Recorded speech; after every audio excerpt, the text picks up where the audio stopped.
नमस्कार दोस्तों, मैं बात कर रहा हूं पश्चिम बंगाल चुनाव की। तो पश्चिम बंगाल चुनाव में बीजेपी एक बहुत बड़ी पार्टी उभर कर सामने आई है।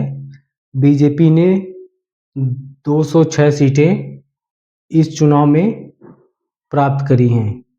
यानी हम कह सकते हैं, यानी पिछले कई वर्षों से यह उपलब्धि अभी तक हासिल नहीं हुई थी, लेकिन बीजेपी ने अपनी कमियों को देखकर, उसको समझकर और उस पे काम किया। नतीजा यह हुआ कि बीजेपी को आज 206 सीटें मिली हैं, यानी जनता ने उसको दी है, उसको चुनाव में जिताया है। तो हम बात कर रहे हैं बीजेपी की पश्चिम बंगाल चुनाव की। तो हम समझते हैं कि पश्चिम बंगाल चुनाव में आज़ादी के अभी तक जो बीजेपी की सरकार थी, अपने दम पर वहाँ पर कभी नहीं बनी। यानी आज़ादी के बाद यह फर्स्ट टाइम है, पहली बार है कि अभी तक उसको यहाँ पर इतनी सीटें मिली। तो हम समझते हैं 2016 से। तो चलिए शुरू करते हैं 2016 से। और आगे मैं आपको ये भी बता दूं कि अगर मेरा आपको ये काम पसंद आए तो चैनल को सब्सक्राइब, लाइक और कमेंट ज़रूर करें। तो चलो बताते हैं 2016 को के बारे में। 2016 की बात करें तो बीजेपी ने पश्चिम बंगाल चुनाव में अपना जोर दम सब लगाया, लेकिन नतीजा क्या हुआ कि 2016 में उसको 3 सीटें मिली 2016 में। और फिर उसके बाद अगला जब विधानसभा चुनाव हुआ 2021 में, 2021 में तो अपनी गलतियों को देखकर, समझकर, उनसे सीखकर 2021 में उन गलतियों पे काम किया। काम का नतीजा ये हुआ कि 2021 विधानसभा चुनाव में पश्चिम बंगाल में बीजेपी को 77 सीट मिली। 77 सीट, यानी ये कह सकते हैं कि उसने अपनी गलतियों को ढूंढा और समझा और उस पे काम किया। तो नतीजा ये हुआ कि उसको 3 की जगह 2021 में 77 सीट मिली। यानी कह सकते हैं कि 74 सीट ज़्यादा, यानी 74 सीट ज़्यादा मिली 2021 में। लेकिन नतीजा ये हुआ कि 2021 में वह सरकार नहीं बना पाई। लेकिन ये हुआ कि वह पश्चिम बंगाल में एक विपक्ष के रूप में सबसे बड़ी पार्टी उभर कर सामने आई। यानी जो मौजूदा सरकार थी टीएमसी, तृणमूल कांग्रेस, यानी उस पर लगाम लगाने का एक तरह से वो काम करना स्टार्ट कर दिया। यानी जनता को उसकी कमियों को दिखाने लगी, यानी जनता के बीच में जाने लगे और उस पर बात विचार करने लगी और जनता को उसकी कमियां, उसके भ्रष्टाचार, कानून व्यवस्था, इन सब चीज़ों के बारे में जनता को बीजेपी ने अवगत कराया। यानी बीजेपी ने जनता से इन सब चीज़ों से बात शेयर करी, बातचीत हुई, ज़मीनी स्तर से लेकर निचले स्तर तक, ऊपरी स्तर तक, हर जगह माहौल बनाया। यानी अपने विपक्ष के रहते उन लोगों से जो ज़मीनी स्तर से जुड़ाव, संपर्क साधा और संगठन मजबूत किया।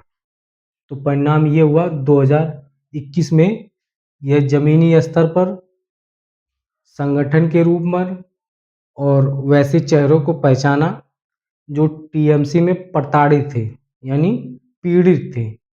वैसे लोगों को पहचाना और वैसे लोगों को अपने संगठन से जोड़ा। और जो टीएमसी के कुछ ऐसे नेता थे जो टीएमसी में अच्छी दावेदारी कर रहे थे, लेकिन उनको महत्वपूर्ण पद नहीं मिली। उससे नाराज होकर टीएमसी के कई नेता बीजेपी ज्वाइन किए और बीजेपी में भी आए। इसके उदाहरण की हम बात करें तो इसके उदाहरण निकल कर आते हैं। मुकुल राय हो गया, शुभेंदु अधिकारी हो गए, ये पहले जो थे बीजेपी के ही नेता थे, लेकिन इन्होंने टीएमसी के नेता थे, लेकिन बाद में इन्होंने बीजेपी ज्वाइन करी। फिर भी कई बार ये टीएमसी में गए, फिर वहाँ से बीजेपी में आए, यानी मान सम्मान टीएमसी में नहीं, जो वह चाहते थे वो नहीं मिला। लास्ट में वह बीजेपी में आए और बीजेपी ही बनकर रह गए, यानी वह टीएमसी के संगठन को भली भांति समझ चुके थे। जो इसका संगठन था, टीएमसी के जो संगठन था, यानी इस संगठन को यह भली भांति ये समझ चुके थे। यानी कौन? बात करते हैं पहले मुकुल राय, और दूसरे पे हैं शुवेंदु।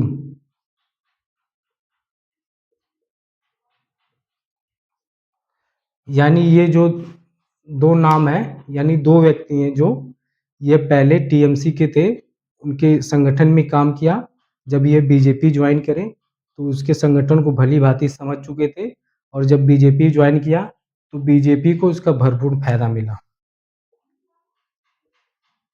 यानी बीजेपी को इसका भरपूर फायदा मिला, और इन्होंने ही बताया इस संगठन को कैसे मजबूत करना हैगा, कैसे कैसे लोगों से संपर्क साधना है, जमीनी स्तर पर कैसे काम करना हैगा, यानी जनता से प्रत्यक्ष बातचीत मेल जोल बढ़ाया, और वैसे लोगों से संपर्क साधा जो टीएमसी से प्रताड़ित और यानी पीड़ित थे। वैसे लोगों को चुनाव में उतारा, वैसे लोग टीएमसी के खिलाफ खड़ा करा। यानी हम अब बात कर रहे हैं कि बीजेपी की स्ट्रेटजी क्या थी, उसकी रणनीति क्या थी। तो हम बात कर रहे हैं मजबूत संगठन, यानी वह अपने मजबूत संगठन बनाने के लिए जाना जाता है बीजेपी, और वैसा किया भी उसने। मजबूत संगठन में बीजेपी ने बूथ स्तर से लेकर जमीनी स्तर तक वैसे नेता और कार्यकर्ता को जोड़ा जो चुनाव में एक महत्वपूर्ण भूमिका निभा सकते थे।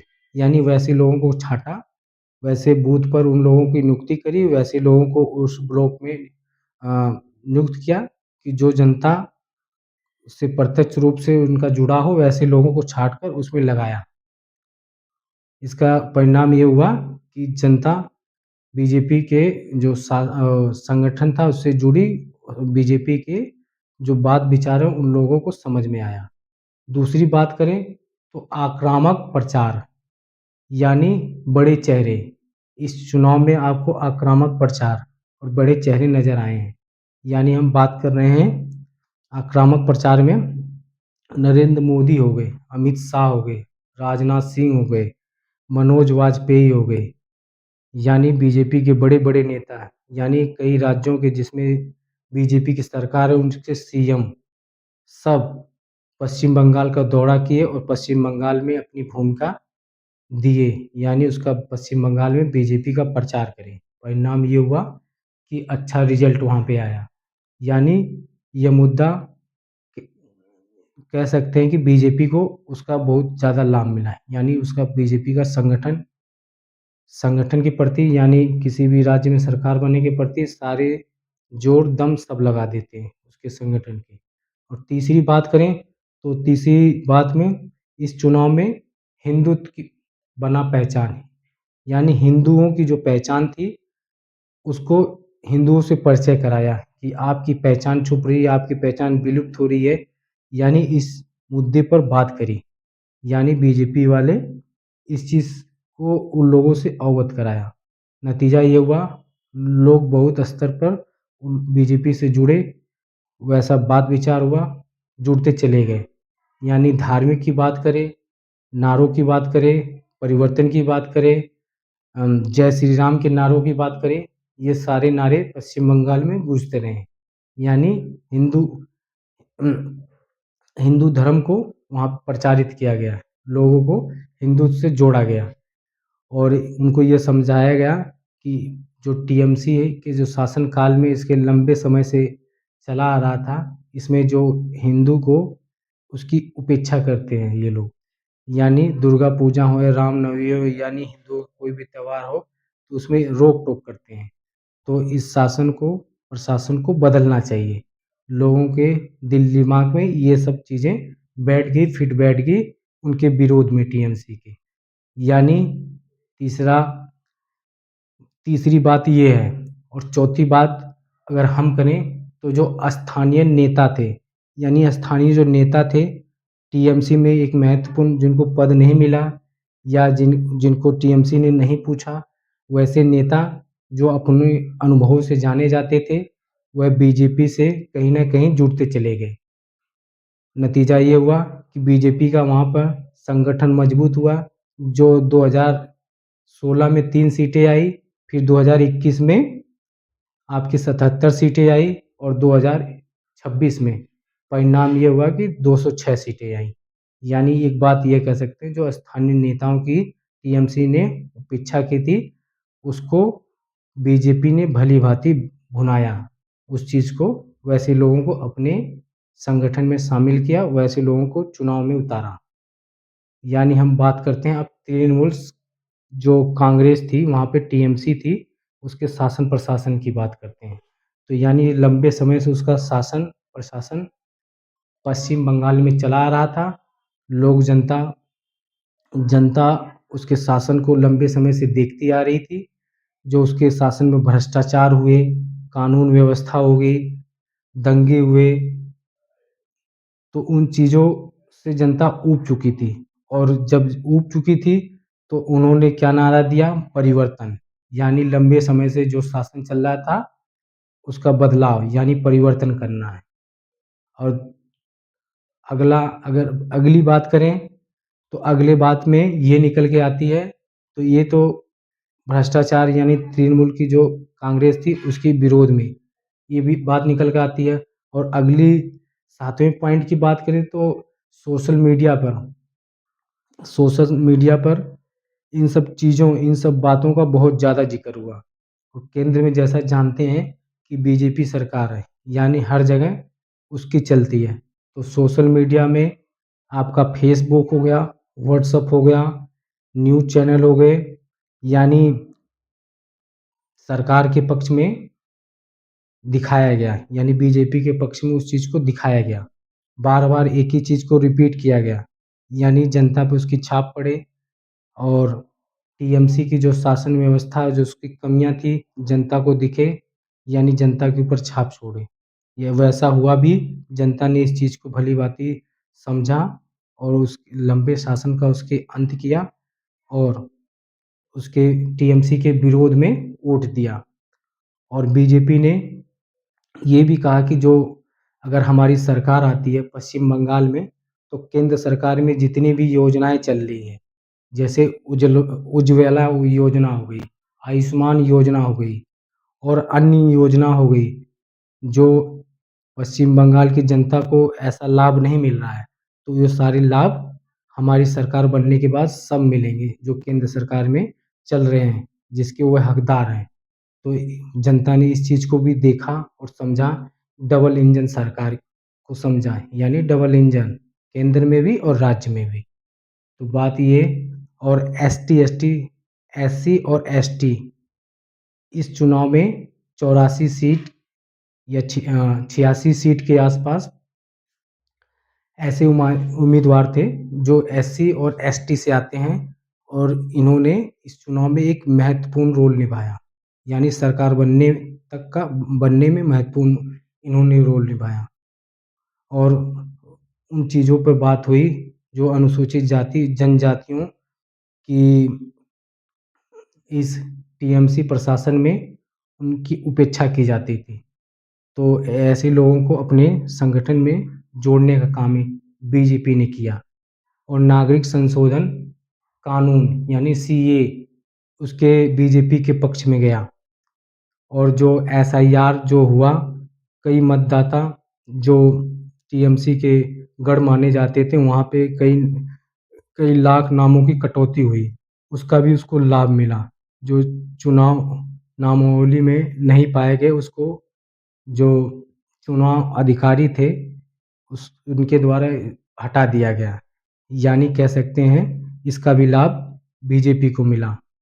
तो ऐसे अगर हम बात करें, बीजेपी ने इस चुनाव को जीतने के लिए कई ऐसे चेहरे उतारे, कई ऐसे लोगों से संपर्क साधा जो टीएमसी के प्रशासन में यानी तृणमूल कांग्रेस के प्रशासन में पीड़ित थे, जिनकी उपेक्षा की गई थी। वैसे लोगों को टिकट दिया, वैसे लोगों को उनके टीएमसी के सामने खड़ा करा चुनाव लड़ने के लिए। इनमें कुछ नामों को हम बताते हैं आपको। कविता माझी हो गए और रत्ना देवनाथ हो गए, रेखा पात्रा हो गए, अनुपम बिस्वा हो गए, सौरव सिकंदर हो गए। यानी हम कविता माझी की बात करें तो ये घरेलू काम वाली यानी मेड थी। यानी हम रत्ना देवनाथ की बात करें तो ये साधारण परिवार से आती हैं। रेखा पात्रा की करें तो ये भी आम परिवार से आती हैं। यानी अनुपम बिस्वा की बात करें तो ये एससी समुदाय से आते हैं। ऐसे लोगों को स्टार प्रचारक के रूप में उतारा, यानी जनता के बीच में ये मैसेज दिया गया कि हम जनता की कितनी हितैषी और समान लोगों से कितना हमारा जुड़ाव है। यानी जनता को इसमें विश्वास हुआ, बीजेपी को इसका भी लाभ मिला। यानी हम बात कर सकते हैं उसने कई मुद्दे और संगठन यानी कई संगठन ऐसे मुद्दों पर उन्होंने बात करी जो इस चुनाव में, पश्चिम बंगाल के चुनाव में इसकी जीत तय करी। यानी हम ये कह सकते हैं पश्चिम बंगाल चुनाव जो था बीजेपी के लिए एक सरदर्द था। यानी देश में उसके शासन में यानी केंद्र सरकार की वहाँ पे नहीं चल पा रही थी। यानी वह पश्चिम बंगाल में डबल इंजन सरकार बनाना चाह रहा था, अपने हिसाब से वहाँ पर विकास करना चाह रही थी बीजेपी। यानी परिणाम ये हुआ, जनता को समझ में आया और जनता ने बीजेपी को मौका दिया। तो देखना ये होगा कि बीजेपी ने जीतने के बाद वहाँ की जनता को क्या लाभ मुहैया कराती है और कैसे वहाँ पे विकास का रास्ता तय करती है। यानी हम ये कह सकते हैं कि इस चुनाव में जनता ने बीजेपी के ऊपर जो विश्वास बनाया, उस विश्वास को बीजेपी बरकरार रखती है कि नहीं, उनको विकास के रास्ते पे आगे ले जाती है कि नहीं। तो हम यही कहेंगे, बीजेपी सरकार जिन वादों के साथ जनता के वोट ली है उस पे खड़े उतरें और वो जनता के लिए काम करें। तो हम ये कह सकते हैं जनता का ही विकास है, करें। यह लोकतंत्र है। लोकतंत्र में नेता आते रहते हैं, जाते रहते हैं। तो जो अच्छा काम करेगा वही रहेगा, जो नहीं करेगा वह ममता जी की तरह विपक्ष में चला जाएगा। तो अभी के लिए इतना ही। अगर मेरा काम पसंद आता है, मेरे बात करने का तरीका पसंद आता है, मेरे समझाने का तरीका पसंद आता है, तो मेरे चैनल को सब्सक्राइब और वीडियो को शेयर, लाइक ज़रूर करें। आपके सब्सक्राइब से वीडियो बनाने की इच्छा और बढ़ती है, जो मैं अलग-अलग विषय पर वीडियो बनाता हूँ। तो चैनल को आप लोग सब्सक्राइब करें, जिससे मैं और भी वीडियो बनाऊँ और मेरे को वीडियो बनाने की इच्छा हो। तो अभी के लिए इतना ही। आगे और वीडियो लेके आएँगे। अभी के लिए इतना ही। धन्यवाद।